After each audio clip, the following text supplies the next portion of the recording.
ಕರ್ನಾಟಕ ರಾಜ್ಯದಲ್ಲಿ ಒಂದು ಮಹಾದೊಡ್ಡ ಉಜ್ಜೀವನ ಬರಬೇಕು ಎಂಬುದಕ್ಕಾಗಿ ಅನೇಕರು ಪ್ರಾರ್ಥಿಸ್ತಿದ್ದಾರೆ, ಪ್ರಯಾಸ ಪಡ್ತಿದ್ದಾರೆ. ಹಗಲಿರಲು ಇದಕ್ಕಾಗಿ ಅವರು ಓಡಾಡ್ತಿದ್ದಾರೆ. ತಮ್ಮ ಜೀವಮಾನವೆಲ್ಲ ಕರ್ತನಿಗಾಗಿ ಸೇವೆ ಮಾಡಿ ಸಾವಿರ ಲಕ್ಷಾಂತರ ಆತ್ಮಗಳು ದೇವರ ಮಕ್ಕಳಾಗುವಂತೆ ತಮ್ಮ ಪ್ರಾಣ, ಆತ್ಮ, ಶರೀರವನ್ನು ದೇವರಿಗೆ ಸಮರ್ಪಿಸಿ ಉಜ್ಜೀವನಕ್ಕಾಗಿ ಓಡುವಂಥ ಜನರು ಹೇರಾಳವಾಗಿ ಎದ್ದಿದ್ದಾರೆ. ಆಮೇಲೆ ಕಾರಣ ನಮ್ಮ ಕರ್ನಾಟಕವು ಉಜ್ಜೀವನಕ್ಕಾಗಿ ಆರಿಸಲ್ಪಟ್ಟಂಥ ರಾಜ್ಯ. ದಕ್ಷಿಣ ಭಾರತದಿಂದ ಉಜ್ಜೀವನವು ಹೊರಟು ಬರಲಿದೆ. ಅದು ಇಡೀ ಭಾರತಕ್ಕೆ ಹರಡಲಿದೆ, ಅದು ಇಡೀ ಜಗತ್ತಿಗೆ ಹರಡಲಿದೆ. ಕಾರಣ ಯೇಸು ಕ್ರಿಸ್ತನ ಚಿತ್ತವು ಅದೇ ಆಗಿದೆ. ಭೂಮಿಯ ಮೇಲೆ ನಾನು ಬೆಂಕಿಯನ್ನು ಹಾಕಲು ಬಂದೆ ಎಂಬುದಾಗಿ ಲೂಕ 12ನೇ ಅಧ್ಯಾಯ 49ನೇ ವಾಕ್ಯದಲ್ಲಿ ಹೇಳಲ್ಪಡುವ ಹಾಗೆ, ಪ್ರಿಯರಾದವರೇ, ಈ ಉಜ್ಜೀವನ ಈ ಒಂದು ವಿಷಯವನ್ನು ಇಟ್ಟು ನಾವು ಕಳೆದ ಕೆಲವು ತಿಂಗಳುಗಳು, ಹಲವಾರು ವಾರಗಳು ವರಗಳ ಬಗ್ಗೆ ನಾವು ಧ್ಯಾನಿಸುತ್ತಾ ಬರುತ್ತಿದ್ದೇವೆ. ವರಗಳು ಮತ್ತು ಸೇವೆಗಳು ಎಂಬುದಾಗಿ ಪ್ರಾರಂಭಿಸಿ 1 ಕೊರಿಂಥ 12ನೇ ಅಧ್ಯಾಯ 8ರಿಂದ 10ನೇ ವಾಕ್ಯದಲ್ಲಿ 9 ವಿಧವಾದಂಥ ವರಗಳು ಬರೆಯಲ್ಪಟ್ಟಿದೆ. ಅದರಲ್ಲಿ 3 ಕ್ಯಾಟಗರಿ ಎಂಬುದಾಗಿ ನಾನು ಹೇಳಿದೆ ಅಲ್ವಾ. ಮೊದಲನೇ ಗುಂಪು ಮಾತನಾಡುವಂಥ ವರಗಳು, ಸಂಭಾಷಿಸುವಂಥ ವರಗಳು, ಗಿಫ್ಟ್ಸ್ ಆಫ್ ಕಮ್ಯುನಿಕೇಷನ್. ಅದರಲ್ಲಿ ಏನಿದೆ? ಅನ್ಯ ಭಾಷೆಯ ವರವಿದೆ, ಅನ್ಯ ಭಾಷೆಗೆ ಅರ್ಥ ಹೇಳುವುದು ಮತ್ತು ಪ್ರವಾದನೆಯ ವರಗಳು. ಇದು 3 ಕಳೆದ ಕೆಲವು ವಾರಗಳಿಂದ ಈ 3 ವರಗಳನ್ನು ನಾವು ಧ್ಯಾನಿಸಿ ನಾವು ಮುಗಿಸಿದ್ದೇವೆ. ಇನ್ನೊಂದು ಗುಂಪಿನ ವರಗಳು ಏನಂತ ನೋಡಬೇಕಾದ್ರೆ, ಇದಕ್ಕೆ ಒಂದು ಟೈಟಲ್ ಅಥವಾ ಕ್ಯಾಟಗರಿ ಏನಂತ ನೋಡಬೇಕಾದ್ರೆ ಪವರ್ ಗಿಫ್ಟ್ಸ್, ಅಂದರೆ ಶಕ್ತಿಯ ವರಗಳು, ಬಲದ ವರಗಳು. ಇದರಲ್ಲಿ ಏನಪ್ಪ ಇದೆ ಅಂತ ನೋಡಬೇಕಾದ್ರೆ, ರೋಗಗಳನ್ನು, ನಾನಾ ರೋಗಗಳನ್ನು ಗುಣಪಡಿಸುವ, ವಾಸಿ ಮಾಡುವಂಥ ವರ, ಮಹತ್ತುಗಳನ್ನು ಮಾಡುವಂಥ ವರ. ಅದು ಮಾತ್ರವಲ್ಲ, ನಂಬಿಕೆಯ ವರ. 3ನೇ ಗುಂಪು ಏನಂತ ನೋಡಬೇಕಾದ್ರೆ ಗಿಫ್ಟ್ಸ್ ಆಫ್ ರೆವಲೇಷನ್, ಅಂದರೆ ಪ್ರಕಟಣೆಯ ವರಗಳು. ಅದರಲ್ಲಿ ಜ್ಞಾನವಾಕ್ಯದ ವರ, ವಿದ್ಯಾವಾಕ್ಯದ ವರ, ಸತ್ಯಾತ್ಮಗಳನ್ನು ವಿವೇಚಿಸುವಂಥ ವರ, word of wisdom, word of knowledge and discerning of spirits. ಈಗ ಮೊದಲನೇ ಗುಂಪು ನಾವು ಮುಗಿಸಿದ್ದೇವೆ, ಅನ್ಯ ಭಾಷೆಗೆ ವ್ಯಾಖ್ಯಾನ, ಪ್ರವಾದನೆ ವರ. ಈಗ 2ನೇ ಗುಂಪಿನಲ್ಲಿ ನಾವು ಪ್ರವೇಶಿಸೋಣ. ಅದೇನಂತ ನೋಡಬೇಕಾದ್ರೆ ಶಕ್ತಿಯ ವರಗಳು, ಗಿಫ್ಟ್ಸ್ ಆಫ್ ಪವರ್. ಅದರಲ್ಲಿ 3 ವರಗಳಿದೆ. 1 ನಾನಾ ರೋಗಗಳನ್ನು ಗುಣಪಡಿಸುವುದು, 2ನೇದು ಮಹತ್ತುಗಳನ್ನು, the gifts of healings, gift of miracle, ಅದು ಮಾತ್ರವಲ್ಲ ಗಿಫ್ಟ್ ಆಫ್ ಫೇತ್, 3ನೇದು ನಂಬಿಕೆಯ ವರ. ಸೊ ಇವತ್ತು ನಾವು ಏನು ಶುರು ಮಾಡಲಿದ್ದೇವೆ ಅಂತ ನೋಡಬೇಕಾದ್ರೆ ನಾನಾ ರೋಗಗಳನ್ನು ವಾಸಿ ಮಾಡುವಂಥ ವರ, ಇದನ್ನು ನಾವು ಧ್ಯಾನ ಮಾಡಲಿದ್ದೇವೆ. ನಮ್ಮ ಸತ್ಯವೇದ ಪುಸ್ತಕದಲ್ಲಿ 1 ಕೊರಿಂಥದವರಿಗೆ ಬರೆದ ಪತ್ರಿಕೆ, ಅದರ 12ನೇ ಅಧ್ಯಾಯದ 8ನೇ ವಾಕ್ಯದಿಂದ 10ನೇ ವಾಕ್ಯದ ತನಕ ನಾವು ಓದುವಾಗ ವಾಕ್ಯವು ಈ ರೀತಿಯಾಗಿ ಹೇಳ್ತದೆ: ಒಬ್ಬನಿಗೆ ದೇವರಾತ್ಮನ ಮೂಲಕ ಜ್ಞಾನವಾಕ್ಯವು, ಒಬ್ಬನಿಗೆ ಆ ಆತ್ಮನಿಗೆ ಅನುಗುಣವಾಗಿ ವಿದ್ಯಾವಾಕ್ಯವು, ಒಬ್ಬನಿಗೆ ಆ ಆತ್ಮನಿಂದಲೇ ನಂಬಿಕೆಯು, ಒಬ್ಬನಿಗೆ ಆ ಒಬ್ಬ ಆತ್ಮನಿಂದಲೇ ನಾನಾ ರೋಗಗಳನ್ನು ವಾಸಿ ಮಾಡುವ ವರವು, ಒಬ್ಬನಿಗೆ ಮಹತ್ತುಗಳನ್ನು ಮಾಡುವ ವರವು, ಒಬ್ಬನಿಗೆ ಪ್ರವಾದನೆಯ ವರವು, ಒಬ್ಬನಿಗೆ ಸತ್ಯಾತ್ಮಗಳನ್ನು ವಿವೇಚಿಸುವಂಥ ವರವು, ಒಬ್ಬನಿಗೆ ವಿವಿಧ ವಾಣಿಗಳನ್ನಾಡುವಂಥ ವರವು, ಒಬ್ಬನಿಗೆ ವಾಣಿಗಳ ಅರ್ಥ ಹೇಳುವ ವರವು ಕೊಡಲ್ಪಡುತ್ತವೆ. ಇದರಲ್ಲಿ ನಾವು 9ನೇ ವಾಕ್ಯವನ್ನು ನಾವು ಓದುವಾಗ ಅಲ್ಲಿ ಬರೆಯಲ್ಪಟ್ಟಿದೆ ನೋಡ್ರಿ, ನಾನಾ ರೋಗಗಳನ್ನು ವಾಸಿ ಮಾಡುವ ವರ. ಈ ನೋಡ್ರಿ, ಈ ಕಾಲದಲ್ಲಿ ಎಷ್ಟೋ ರೋಗಗಳಿದೆ ಅಲ್ವಾ. ನೋಡ್ರಿ, ನಮ್ಮ ಹಿಂದಿನ ಒಂದು ಜನರೇಷನ್ ಸಂತತಿಯನ್ನು ನೋಡಬೇಕಾದ್ರೆ BP ಕಾಯಿಲೆ ಅಂದರೆ ದೊಡ್ಡ ಕಾಯಿಲೆ ಅಂತ ಹೇಳ್ತಿದ್ರು ಅಲ್ವಾ. ಶುಗರ್, ಸಕ್ಕರೆ ಕಾಯಿಲೆ ಬಂದುಬಿಟ್ರೆ ಅಷ್ಟೇ ಕಾಲು ಕತ್ತರಿಸ್ಬಿಡ್ತಾರೆ, ಅಷ್ಟೇ ಸಾಯ್ತೀರಾ ಎಂಬುದಾಗಿ ಹೇಳ್ತಿದ್ರು. ಹೃದಯ ಸಂಬಂಧಪಟ್ಟಂಥ ರೋಗಗಳು, HIV ರೋಗಗಳು, ಕ್ಯಾನ್ಸರ್ ರೋಗಗಳು, ಇದೆಲ್ಲ ಭಯಂಕರವಾದಂಥ ರೋಗಗಳು ಎಂಬುದಾಗಿ ನೋಡಿದರು. ಅದು ಮಾತ್ರವಲ್ಲ, ಈಗ ನೋಡಬೇಕಾದ್ರೆ ಎಷ್ಟೋ ರೋಗಗಳ ಆ ವಿಧಗಳು ಡಾಕ್ಟರ್ಗಳಿಗೆ ಗೊತ್ತಿರ್ತದೆ ಅಲ್ವಾ. ಬಹಳ ಪ್ರಖ್ಯಾತವಾದಂಥ ಒಂದು ಹೆಸರು 2019ರಲ್ಲಿ ಅದು ಕಾಣಿಸಿಕೊಂಡು 2-3 ವರ್ಷ ಇಡೀ ಜಗತ್ತನ್ನೇ ಅಲ್ಲಾಡಿಸಿತಲ್ಲ. ಹೇಳ್ತೀರ ಏನದು ರೋಗ? ಕೊರೋನಾ ವ್ಯಾಧಿ ಅಲ್ವಾ. ಜ್ವರವು, ವೇದನೆಯು, ಮರಣವು ಹೇರಾಳವಾಗಿ ಕಾಣಲ್ಪಟ್ಟಿತು. ನೋಡ್ರಿ, ನಮ್ಮ ವೈದ್ಯಕೀಯ ಕ್ಷೇತ್ರಗಳಲ್ಲಿ ರೋಗಗಳ ಪಟ್ಟಿಗಳನ್ನು ತೆಗಿಬೇಕಾದ್ರೆ ಎಷ್ಟೋ ವಿಧವಾದಂಥ ರೋಗಗಳಿದೆ ಅಲ್ವಾ. ನಮ್ಮ ತಲೆಯಿಂದ ಅಂಗಾಲು ತನಕ ನಾನಾ ಅಂಗಗಳು ಅಲ್ವಾ. ನೋಡ್ರಿ, ತಲೆ ಒಳಗೆ ಮೆದುಳು, ನರ್ವಸ್ ಸಿಸ್ಟಮ್, ಕಣ್ಣುಗಳು, ಮೂಗು, ಈ ರೀತಿಯಾಗಿ ಕೈಗಳು, ಕಾಲುಗಳು, ಎಲುಬು, ರಕ್ತದ ಚಲನೆ, ಅದು ಮಾತ್ರವಲ್ಲ ಜೀರ್ಣಾಂಗಗಳು, ಕಿಡ್ನಿ, ಲಿವರು, ಪ್ಯಾನ್ಕ್ರಿಯಾಸು, ಎಷ್ಟೋ ವಿಧವಾದಂಥ ಅಂಗಗಳು ನಮಗಿದೆ. ಒಂದೊಂದು ಅಂಗಗಳಲ್ಲಿ ಅನೇಕ ವಿಧವಾದಂಥ ರೋಗಗಳು ಇರುವುದನ್ನು ನಾವು ನೋಡ್ತೇವೆ ಅಲ್ವಾ. ಈಗ ಕೆಲವು ಆಸ್ಪತ್ರೆಗಳನ್ನು ನೋಡಬೇಕಾದ್ರೆ ಏನೋ ಶಾಪಿಂಗ್ ಮಾಲ್ಗೆ ಹೋದ ಹಾಗಿರ್ತದೆ. ಅಷ್ಟು ಜನರು ಕೂಡ ಬಂದಿರ್ತಾರೆ. ಬೆಳಗ್ಗೆ ಅವತ್ತು ಯಾರೋ ಒಬ್ಬರನ್ನ ಭೇಟಿ ಆಗಬೇಕಂತ ಆಸ್ಪತ್ರೆಗೆ ಹೋಗಿದ್ದಾಗ, ಅಲ್ಲಿ ದೊಡ್ಡ ಆಸ್ಪತ್ರೆ, ಅಲ್ಲಿ ಅಷ್ಟು ಜನರು, 100 ಜನರು ಏನೋ ಅಂಗಡಿಗೆ ಹೋಗಿ ಬಟ್ಟೆ ಕೊಂಡ್ಕೊಳ್ಳುವ ಹಾಗೆ ಆಸ್ಪತ್ರೆಯಲ್ಲಿ ಜನರು ತುಂಬಿಕೊಂಡಿದ್ದಾರೆ. ಪ್ರಿಯರಾದ ಸಹೋದರ ಸಹೋದರಿಯೇ, ರೋಗವು ಏನೇ ಆಗಿರಲಿ, ಆ ರೋಗದ ಸ್ಥಿತಿಯು ಏನೇ ಆಗಿರಲಿ, ನಾನು ನಿಮಗೆ ಒಂದು ಶುಭ ವರ್ತಮಾನವನ್ನು ಹೇಳಲು ಬಯಸುತ್ತೇನೆ. ಆರೋಗ್ಯದಾಯಕ ಒಬ್ಬನಿದ್ದಾನೆ, ಆತನ ಹೆಸರೇ ಯೆಹೋವ ರಾಫಾ, ನಮ್ಮನ್ನು ಗುಣಪಡಿಸುವಂಥ ದೇವರು. ನಾವೇನು ಹೇಳ್ತೀರಾ? ಅಲ್ಲಲ್ಲೂಯ. ಇನ್ನೊಂದು ಆವೃತ್ತಿ ನಿಮಗೋಸ್ಕರ ಹೇಳ್ತೀನಿ. ರೋಗಗಳು ಏನೇ ಆಗಿರಲಿ, ಆ ರೋಗಗಳಿಗೆ ಕಾರಣಗಳು ಏನೇ ಆಗಿರಲಿ, ಆ ರೋಗಗಳು ಈಗಿರುವಂಥ ಆ ಸ್ಥಿತಿ, ಆ ಹಂತ, ಆ ಸ್ಟೇಜು ಯಾವುದೇ ಆಗಿರಲಿ, 2ನೇ ಹಂತ, 3ನೇ ಹಂತ, 4ನೇ ಹಂತ, ಮರಣದ ಹಾಸಿಗೆ ಯಾವುದೇ ಆಗಿರಲಿ, ಒಂದು ಶುಭ ವರ್ತಮಾನ, ರೋಗಗಳನ್ನು ಗುಣಪಡಿಸುವಂಥ ಒಬ್ಬ ದೇವರಿದ್ದಾನೆ. ಆತನ ಹೆಸರು ಯೆಹೋವ ರಾಫಾ. ಯೇಸು ಕ್ರಿಸ್ತನು ನಮ್ಮನ್ನು ಗುಣಪಡಿಸುವಂಥ ಸೌಖ್ಯದಾಯಕ, ಆರೋಗ್ಯದಾಯಕ. ಹಲ್ಲೆಲೂಯ. ಗಟ್ಟಿಯಾಗೋದು ಆಮೇನ್ ಹೇಳ್ತೀರಾ? ನಮ್ಮನ್ನು ದೇವರು ಈ ನಾನಾ ರೋಗಗಳನ್ನು ವಾಸಿ ಮಾಡುವಂಥ ಈ ವರದಿಂದ ತುಂಬಿಸಿ, ನಾವು ಇತರರಿಗೋಸ್ಕರ ಪ್ರಾರ್ಥನೆ ಮಾಡುವಾಗ ದೇವರು ತನ್ನ ಜನರನ್ನು ಗುಣಪಡಿಸಿ, ಅವರ ವೇದನೆಯನ್ನು ನೀಗಿಸಿ, ಅವರ ದುಃಖವನ್ನು ಸಂತೋಷವಾಗಿ ಮಾರ್ಪಡಿಸಲು ದೇವರು ನಿಮ್ಮನ್ನು, ನನ್ನನ್ನು ಉಪಯೋಗಿಸುವಂಥ ದೇವರಾಗಿದ್ದಾನೆ. ಬೈಬಲಲ್ಲಿ ಆ ಥರ ಇದೆಯಾ? ಸ್ವಸ್ಥತೆಯ ಬಗ್ಗೆ ಕೆಲವೊಂದು ವಾಕ್ಯಗಳನ್ನು ಮಾತ್ರ ನಾವು ಓದೋಣ. ವಿಮೋಚನ ಕಾಂಡ ಅದರ 15ನೇ ಅಧ್ಯಾಯ, 15ನೇ ಅಧ್ಯಾಯದ 26ನೇ ವಾಕ್ಯವನ್ನು ನಾವು ಓದುವಾಗ ಅದರ ಕಡೇ ಅಂಶ ಈ ರೀತಿಯಾಗಿ ಹೇಳ್ತದೆ. ಹಳೆ ಒಡಂಬಡಿಕೆಯಲ್ಲಿ ಕನ್ನಡ ಸತ್ಯವೇದ ಪುಸ್ತಕದಲ್ಲಿ 81ನೇ ಪುಟ ವಾಕ್ಯ ಹೇಳ್ತದೆ. ವಿಮೋಚನ ಕಾಂಡ 15ನೇ ಅಧ್ಯಾಯ ಅದರ 26ನೇ ವಾಕ್ಯದ ಕಡೇ ಭಾಗ, ಯೆಹೋವನೆಂಬ ನಾನೇ ನಿಮಗೆ ಆರೋಗ್ಯದಾಯಕನು. ಹಲ್ಲೆಲೂಯಾ. ಯೆಹೋವನೆಂಬ ನಾನೇ ನಿಮಗೆ ಆರೋಗ್ಯದಾಯಕ. I am the Lord that healeth thee. ನಾನೇ ನಿನ್ನನ್ನು ಗುಣಪಡಿಸುವಂಥ ದೇವರು ಯೆಹೋವ ರಾಫಾ ಎಂಬುದಾಗಿ. ಅದು ಮಾತ್ರವಲ್ಲ, ನಾವು ಯಾವಾಗಲೂ ಓದುವಂಥ ಕೀರ್ತನೆ 103ನೇ ಕೀರ್ತನೆಯನ್ನು ನಾವು ಓದಬೇಕಾದ್ರೆ ಅಲ್ಲಿ ವಾಕ್ಯವು ಈ ರೀತಿಯಾಗಿ ಬರೆಯಲ್ಪಟ್ಟಿದೆ. 3ನೇ ವಾಕ್ಯ ನೋಡ್ರಿ. ಆತನು ನಿನ್ನ ಎಲ್ಲ ಅಪರಾಧಗಳನ್ನು ಕ್ಷಮಿಸುವವನು, ಸಮಸ್ತ ರೋಗಗಳನ್ನು ವಾಸಿ ಮಾಡುವವನು. ನಮ್ಮ ದೇವರು ಆರೋಗ್ಯದಾಯಕ. ಇಲ್ಲಿ ವಾಕ್ಯ ಹೇಳ್ತದೆ ಸಮಸ್ತ ರೋಗಗಳನ್ನು, ಅಂದರೆ ಎಲ್ಲ ರೋಗಗಳನ್ನು ವಾಸಿ ಮಾಡುವಾತನು. ಅದು ಮಾತ್ರವಲ್ಲ, ಯೆಶಾಯ ಪ್ರವಾದನೆಯ ಗ್ರಂಥ ಅದರ 53ನೇ ಅಧ್ಯಾಯದ 5ನೇ ವಾಕ್ಯವನ್ನು ನಾವು ಓದಬೇಕಾದ್ರೆ ವಾಕ್ಯವು ಈ ರೀತಿಯಾಗಿ ಹೇಳಲ್ಪಡುತ್ತದೆ. ನಮ್ಮ ದ್ರೋಹಗಳ ದೆಸೆಯಿಂದ ಅವನಿಗೆ ಗಾಯವಾಯಿತು, ನಮ್ಮ ಅಪರಾಧಗಳ ನಿಮಿತ್ತ ಅವನು ಜಜ್ಜಲ್ಪಟ್ಟನು, ನಮಗೆ ಸುಕ್ಷೇಮವನ್ನು ಉಂಟು ಮಾಡುವ ದಂಡನೆಯನ್ನು ಅವನು ಅನುಭವಿಸಿದನು, ಅವನ ಬಾಸುಂಡಗಳಿಂದ ನಮಗೆ ಗುಣವಾಯಿತು. ಯೇಸು ಕ್ರಿಸ್ತನ ಕಲ್ವಾರಿ ಶಿಲುಬೆಯ ರಕ್ತದಿಂದ, ಗಾಯಗಳಿಂದ, ಆತನ ಬಾಸುಂಡೆಗಳಿಂದ ನಮಗೆ ಗುಣವಾಗಿದೆ.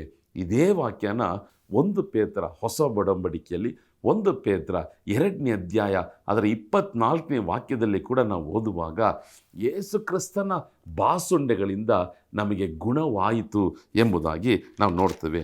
ಅದು ಮಾತ್ರವಲ್ಲ ಪ್ರಿಯರಾದವರೇ, ಯೆಶಾಯ 61ನೇ ಅಧ್ಯಾಯವನ್ನು ನಾವು ಓದಿ ನೋಡಬೇಕಾದ್ರೆ ಅಲ್ಲಿ 1ನೇ ವಾಕ್ಯವನ್ನು ಓದಬೇಕಾದ್ರೆ, ಕರ್ತನಾದಂಥ ಯೆಹೋವನ ಆತ್ಮವು ನನ್ನ ಮೇಲೆ ಅದೆ, ಆತನು ನನ್ನನ್ನು ಬಡವರಿಗೆ ಶುಭ ವರ್ತಮಾನವನ್ನು ಸಾರುವುದಕ್ಕೆ ಅಭಿಷೇಕಿಸಿದನು, ಮನ ಮುರಿದವರನ್ನು ಕಟ್ಟಿ ವಾಸಿ ಮಾಡುವುದಕ್ಕೂ, ಸೆರೆಯವರಿಗೆ ಬಿಡುಗಡೆ ಮಾಡುವುದಕ್ಕೂ, ಬಂದಿಗಳಿಗೆ ತೆರೆಯುವುದನ್ನು ಪ್ರಸಿದ್ಧ ಮಾಡುವುದಕ್ಕೂ ಯೆಹೋವನು ನನ್ನನ್ನು ನೇಮಿಸಿದ್ದಾನೆ. ಇದೇ ವಾಕ್ಯ ಲೂಕ 4ನೇ ಅಧ್ಯಾಯದಲ್ಲಿ 18ನೇ ವಾಕ್ಯದಲ್ಲಿ ಕೂಡ ಬರೆಯಲ್ಪಟ್ಟಿದೆ. ಕುರುಡರಿಗೆ ಕಣ್ಣು ಕೊಡುವಂತೆ, ಸೆರೆಯಲ್ಲಿರುವವರು, ವ್ಯಾಧಿ ಎಂಬ ಸೆರೆಯಲ್ಲಿ ಇರುವವರಿಗೆ ಆತನು ಸೌಖ್ಯವನ್ನು ಕೊಡುವುದಕ್ಕಾಗಿ ಕರ್ತ ನಮಗೆ ಏನು ಮಾಡ್ತಿದ್ದಾನೆ, ನಮಗೆ ಆತನು ಈ ವರವನ್ನು ಕೊಟ್ಟು ನಮ್ಮನ್ನು ಉಪಯೋಗಿಸಿ ಆತನು ಅನೇಕ ಜನರ ವ್ಯಾಧಿಗಳನ್ನು ಗುಣಪಡಿಸಲು ಆತನು ಸರ್ವಶಕ್ತನಾದಂಥ ದೇವರಾಗಿದ್ದಾನೆ. ಅದು ಮಾತ್ರವಲ್ಲ, ಮಲಾಕಿಯ ಪುಸ್ತಕ 4ನೇ ಅಧ್ಯಾಯ ಅದರ 2ನೇ ವಾಕ್ಯವನ್ನು ನಾವು ನೋಡಬೇಕಾದ್ರೆ ಅಲ್ಲಿ ವಾಕ್ಯ ಈ ರೀತಿಯಾಗಿ ಹೇಳ್ತದೆ, ನನ್ನ ನಾಮದಲ್ಲಿ ಭಯಭಕ್ತಿ ಇಟ್ಟಿರುವ ನಿಮಗೋ ದೇವರು ಧರ್ಮವೆಂಬ ಸೂರ್ಯನು ಸ್ವಸ್ಥತೆಯನ್ನುಂಟು ಮಾಡುವ ಕಿರಣಗಳುಳ್ಳವನಾಗಿ ಮೂಡುವನು. ಸ್ವಸ್ಥತೆಯನ್ನು ಉಂಟು ಮಾಡುವಂಥ ದೇವರಾಗಿದ್ದಾನೆ, ಸ್ವಸ್ಥತೆಯನ್ನು ಉಂಟು ಮಾಡುವಂಥ ದೇವರಾಗಿದ್ದಾನೆ. ಅದು ಮಾತ್ರವಲ್ಲ, ಮತ್ತಾಯ ಬರೆದ ಸುವಾರ್ತೆ 8ನೇ ಅಧ್ಯಾಯ ಅದರ 17ನೇ ವಾಕ್ಯ, the book of Matthew chapter 8 verses 17 ಈ ರೀತಿಯಾಗಿ ಹೇಳ್ತದೆ, ಇದರಿಂದ ನಮ್ಮ ಬೇನೆಗಳನ್ನು ತಾನೇ ತೆಗೆದುಕೊಂಡು ನಮ್ಮ ರೋಗಗಳನ್ನು ಹೊತ್ತುಕೊಂಡನು ಎಂದು ಯೆಶಾಯನೆಂಬ ಪ್ರವಾದಿಯಿಂದ ಹೇಳಿರುವ ಮಾತು ನೆರವೇರಿತು. ನೋಡ್ರಿ, ನಮ್ಮ ಬೇನೆಗಳನ್ನು, ನಮ್ಮ ಎಲ್ಲ ರೋಗಗಳನ್ನು ಕರ್ತನಾದಂಥ ಯೇಸು ಕ್ರಿಸ್ತನು ಆತನು ಹೊತ್ತುಕೊಂಡ ಕಲ್ವಾರಿ ಶಿಲುಬೆಯಲ್ಲಿ. ಅದು ಮಾತ್ರ ಇಲ್ಲ ಪ್ರಿಯರಾದವರೇ, ಮತ್ತಾಯ 14:14 ಓದಿ ನೋಡಬೇಕಾದ್ರೆ, ಆತನು ಹೊರಗೆ ಬಂದು ಬಹು ಜನರ ಗುಂಪನ್ನು ಕಂಡು ಕನಿಕರಪಟ್ಟು ಅವರಲ್ಲಿದ್ದ ರೋಗಗಳನ್ನು ಸ್ವಸ್ಥ ಮಾಡಿದನು. ಯೇಸು ಕ್ರಿಸ್ತನ ಸೇವೆಯಲ್ಲಿ ನೋಡಬೇಕಾದ್ರೆ ಬಹಳ ಪ್ರಾಮುಖ್ಯವಾದಂಥ ಒಂದು ಸೇವೆ ಏನಂತ ನೋಡಬೇಕಾದ್ರೆ, ಜನರ ವ್ಯಾಧಿಗಳನ್ನು ಗುಣಪಡಿಸಿದನು. ಆಮೇನ್. 2000 ವರ್ಷಗಳ ಹಿಂದೆ ಈ ಭೂಮಿಯಲ್ಲಿ ಚಲಿಸಿದಾಗ ಯೇಸು ಕ್ರಿಸ್ತನು ಜನರ ವ್ಯಾಧಿಗಳನ್ನು ಗುಣಪಡಿಸಿದನು. ಒಬ್ಬ ವೈಯಕ್ತಿಕ ವ್ಯಕ್ತಿಯ ವ್ಯಾಧಿಯನ್ನು ಗುಣಪಡಿಸಿದ, ಅಲ್ಲಿ ನೆರೆದು ಬಂದಂತಕ್ಕಂಥ ಎಲ್ಲ ಜನರ ವ್ಯಾಧಿಗಳನ್ನು ಕೂಡ ಯೇಸು ಕ್ರಿಸ್ತನು ಗುಣಪಡಿಸಿದ. ಆಮೇಲೆ ಅದು ಮಾತ್ರವಲ್ಲ, ಆತನು ಕಲ್ವಾರಿ ಶಿಲುಬೆಗೆ ಹೋಗಿ ಸಾಯಲು ಕಾರಣ ನಮ್ಮ ಪಾಪಗಳನ್ನು ಹೊತ್ತು ತೀರಿಸುವುದಕ್ಕಾಗಿ. ಅದು ಮಾತ್ರವಲ್ಲ, ನಮ್ಮ ವ್ಯಾಧಿಗಳಿಂದ ನಮಗೆ ಬಿಡುಗಡೆಯನ್ನು ಕೊಡುವುದಕ್ಕಾಗಿ. ಯೇಸು ಕ್ರಿಸ್ತನ ಸೇವೆಯನ್ನು ನೋಡ್ರಿ ಪ್ರಿಯರಾದವರೇ, ಸತ್ಯವೇದದಲ್ಲಿ 4 ಸುವಾರ್ತೆಗಳಲ್ಲಿ ಬರೆಯಲ್ಪಟ್ಟಿದೆ, ಎಷ್ಟೋ ಜನರ ವ್ಯಾಧಿಗಳನ್ನು ಯೇಸು ಗುಣಪಡಿಸಿದ. ಆಮೇಲೆ ಕುಷ್ಠ ರೋಗಿಗಳನ್ನು ಯೇಸು ಗುಣಪಡಿಸಿದ, ಪಾರ್ಶ್ವವಾಯ ರೋಗದಲ್ಲಿ ಇದ್ದವರನ್ನು ಯೇಸು ಗುಣಪಡಿಸಿದ, ಕುರುಡರಿಗೆ ಯೇಸು ಕಣ್ಣುಗಳನ್ನು ಕೊಟ್ಟ.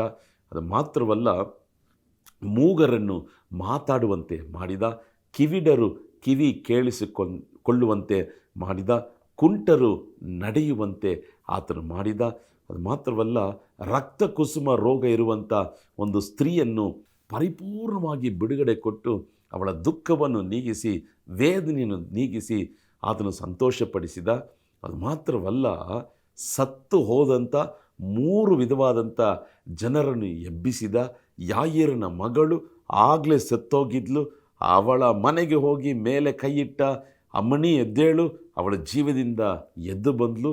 ಅದು ಮಾತ್ರವಲ್ಲ, ನಾಯಿನೇರ್ ವಿಧವೆಯ ಮಗನು ಲೂಕ 7ನೇ ಅಧ್ಯಾಯದಲ್ಲಿ ಸತ್ತು ಸಮಾಧಿಗೆ ಹೊತ್ಕೊಂಡು ಹೋಗಲ್ಪಟ್ಟ, ಆ ಚಟವನ್ನು ಮುಟ್ಟಿದ, ಅವನ ಜೀವದಿಂದ ಎದ್ದ. ಲಾಜರನು ಯೋಹಾನ 11ನೇ ಅಧ್ಯಾಯದಲ್ಲಿ ಸತ್ತು 4 ದಿನಗಳಾಗಿತ್ತು. ಆ ಯೇಸು ಕ್ರಿಸ್ತ ಸಮಾಧಿಗೆ ಹೋದ, ಸತ್ತೋದಂಥ ಲಾಜರನ್ನು ಜೀವದಿಂದ ಎಬ್ಬಿಸಿದ.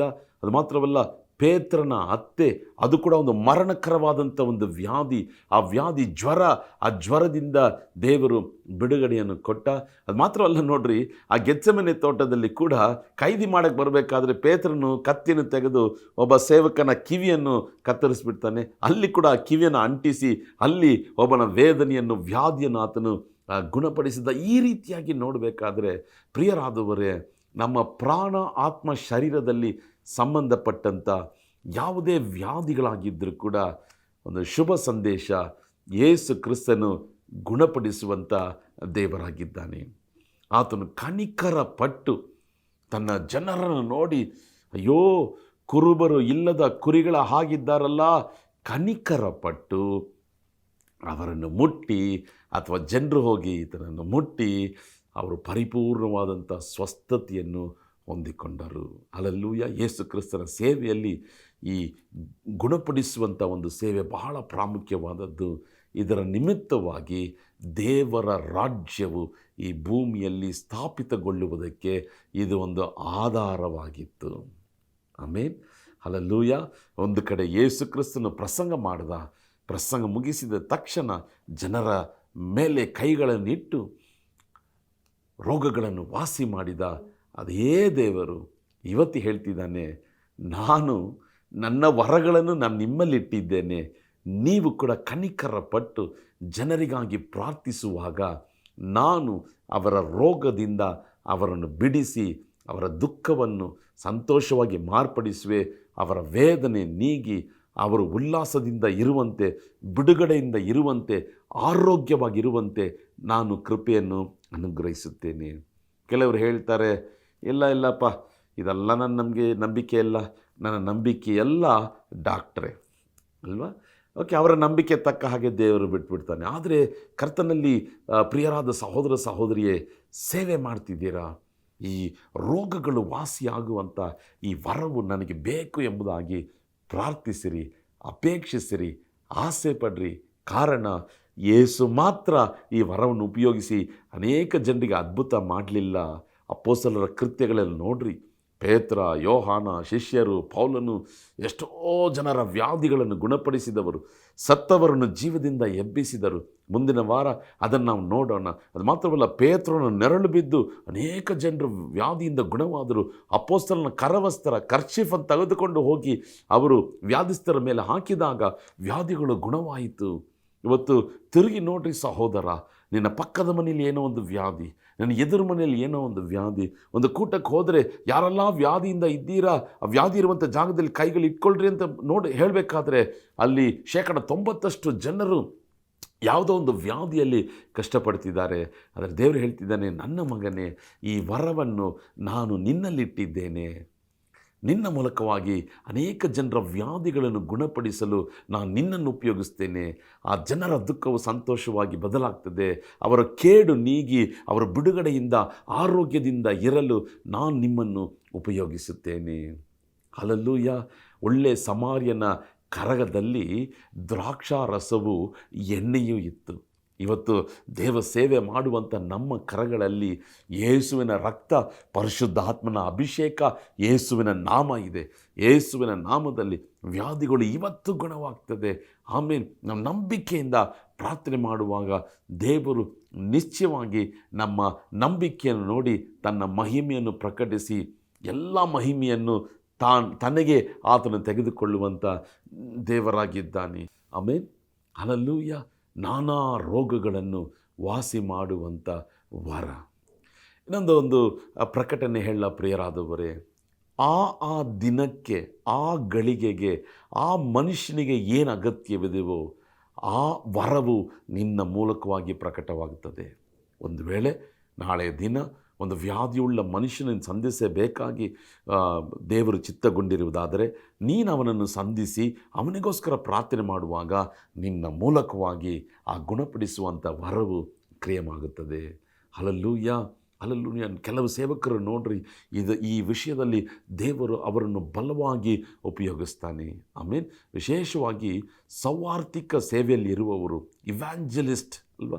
5 ವಿಧವಾದಂಥ ಸೇವೆ ಅಂತ ಹೇಳಿದೆ: ಅಪೊಸ್ತಲರು, ಪ್ರವಾದಿಗಳು, ಸವಾರ್ತಿಕರು, ಸಭಾಪಾಲಕರು, ಉಪದೇಶಿಗಳು.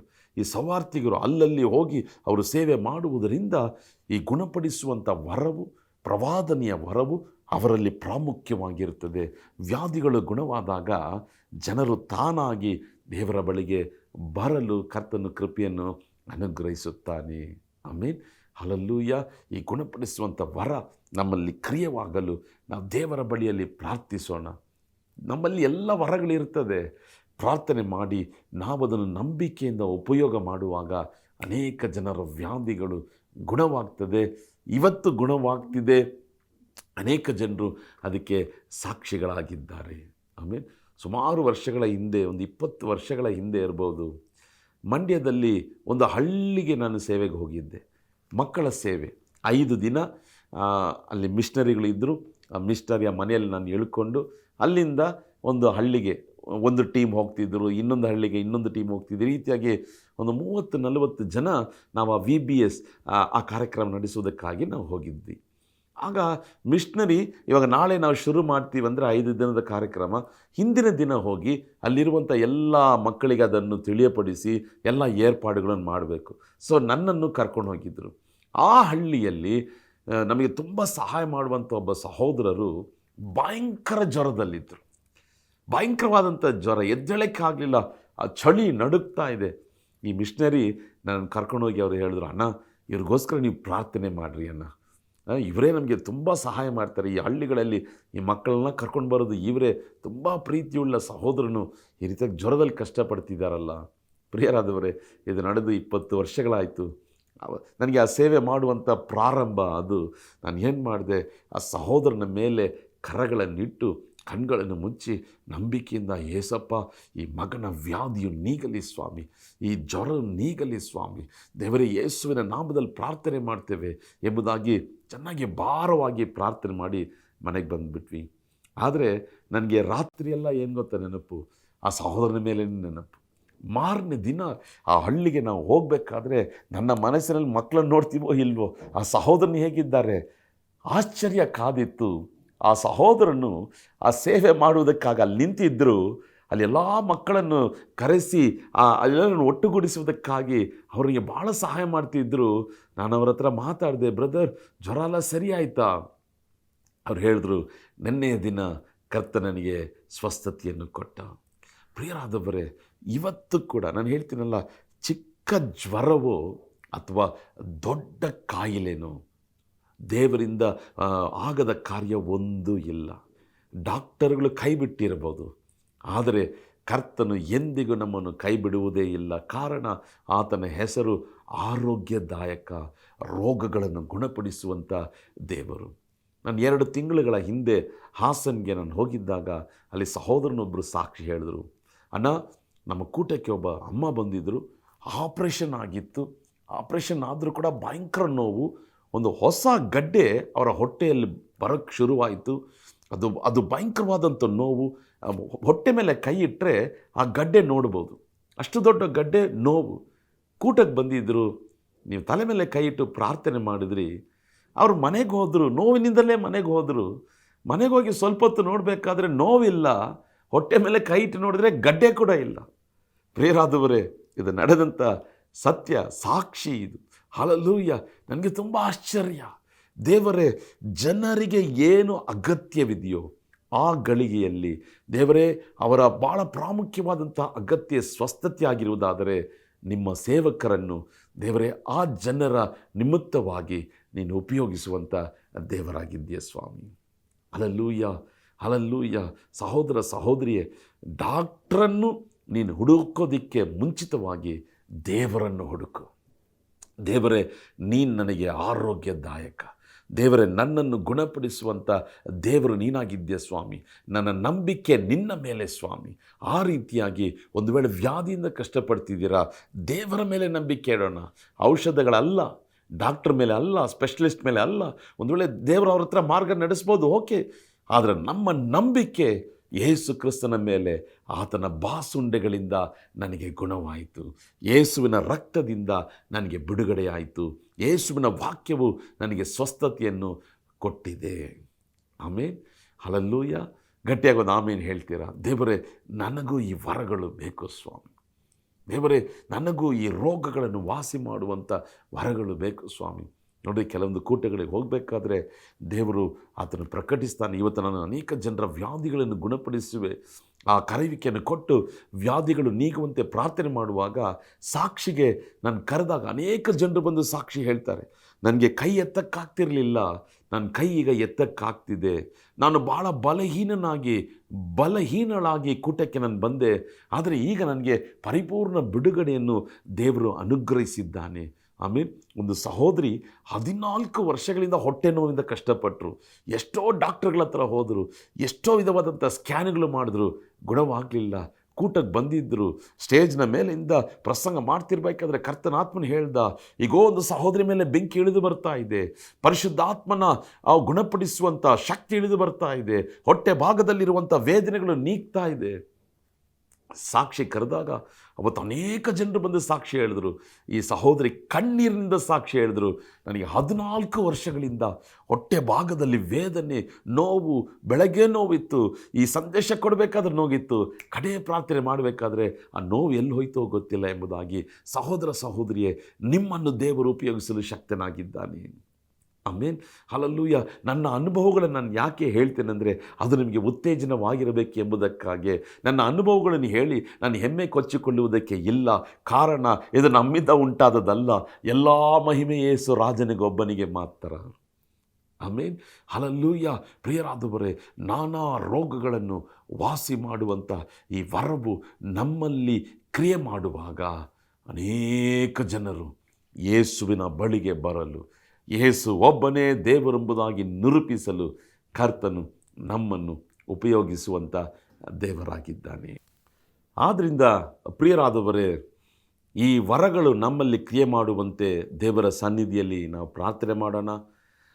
ಇದರ ಮುಂದಿನ ಭಾಗದಲ್ಲಿ ಇನ್ನೂ ಆಳವಾದಂಥ ಕಾರ್ಯಗಳನ್ನು ನಾವು ತಿಳಿದುಕೊಳ್ಳೋಣ.